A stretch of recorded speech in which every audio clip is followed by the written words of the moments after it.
exaltado seja o nome do nosso Senhor e Salvador Jesus Cristo. Em primeira carta de João, no capítulo de número 3, versículo 1, o apóstolo João diz assim: veja como é grande o amor que o Pai nos concedeu. Aí ele diz para aqueles que estão servindo a Deus, sendo chamados filhos de Deus, o que de fato nós somos. Por isso o mundo não nos conhece, porque não conheceu. Amados, agora somos filhos de Deus, e ainda não se manifestou o que haveremos de ser, mas sabemos que quando Ele se manifestar, seremos semelhante a Ele, porque o veremos como Ele é. Todo aquele que nele tem esta esperança, purifica-se a si mesmo, assim como Ele é puro. Todo aquele que pratica o pecado transgride a lei. De fato, o pecado é a transgressão da lei, e vocês sabem que Ele se manifestou para tirar os nossos pecados, e nele não há pecado.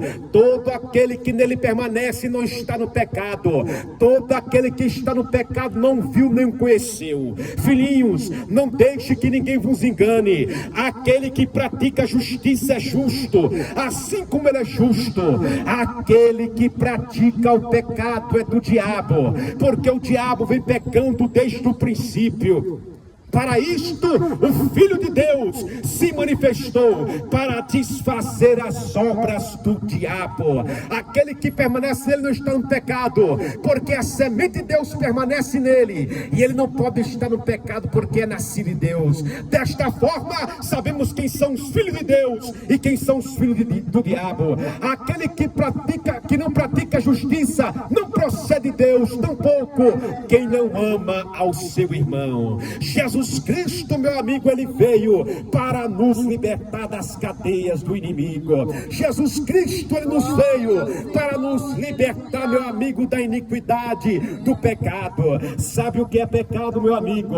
A Bíblia diz em Gálatas capítulo 5 e o versículo de número 21, Paulo disse assim: glória a Deus, vivam pelo Espírito, e de modo algum satisfareis os desejos da carne, pois a carne deseja o que é contrário ao Espírito, o Espírito que é contrário à carne, e eles estão em conflito um contra o outro, de modo que vocês não fazem o que desejam. Mas se vocês são guiados pelo Espírito, não estão debaixo da lei. Aí Paulo diz: ora, as obras da carne são manifestas: imoralidade sexual, impureza, libertinagem, idolatria, feitiçaria, ódio, discórdia, ciúmes, ira, inveja, dissensões, facções, orgias e bebedices e coisas semelhantes, disse o apóstolo Paulo. Eu os advirto, como já antes os adverti: aqueles que praticam estas coisas não herdarão o reino de Deus. Mas o fruto do Espírito é alegria, paz, amor, amabilidade, bondade, fidelidade, mansidão e domínio próprio. Contra estas coisas não há lei. Os que pertencem a Cristo Jesus crucificaram a carne com as suas paixões e os seus desejos. Se vivermos pelo Espírito, andemos também pelo Espírito, e não sejamos presunçosos, provocando uns aos outros e tendo inveja uns dos outros. Meu amigo, quem anda segundo a concupiscência do seu coração não terá, meu amigo, a salvação. A Bíblia diz em Provérbios capítulo de número 28 e o versículo 13: aquele que encobre as suas transgressões não prosperará, mas aquele que confessa e deixa alcança a misericórdia. Meu amigo, aquele que encobre o seu pecado peca deliberadamente, conforme diz a Bíblia em Hebreus capítulo 10 versículo 31.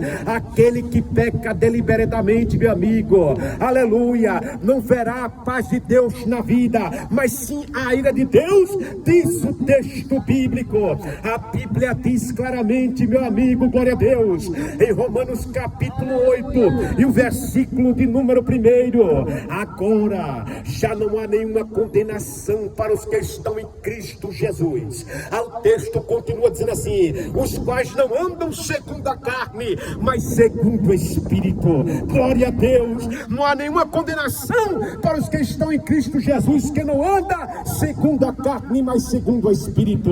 Aí o apóstolo diz assim: porque a lei do Espírito de vida em Cristo Jesus me libertou da lei do pecado e da morte, porque aquilo que a lei for incapaz de fazer, por estar enfraquecida pela carne, Deus o fez, enviando o seu Filho, à semelhança do homem pecador, aleluia, como oferta pelo pecado, assim de que as justas exigências da lei fossem plenamente satisfeitas em nós, que não vivemos segundo a carne, mas segundo o Espírito.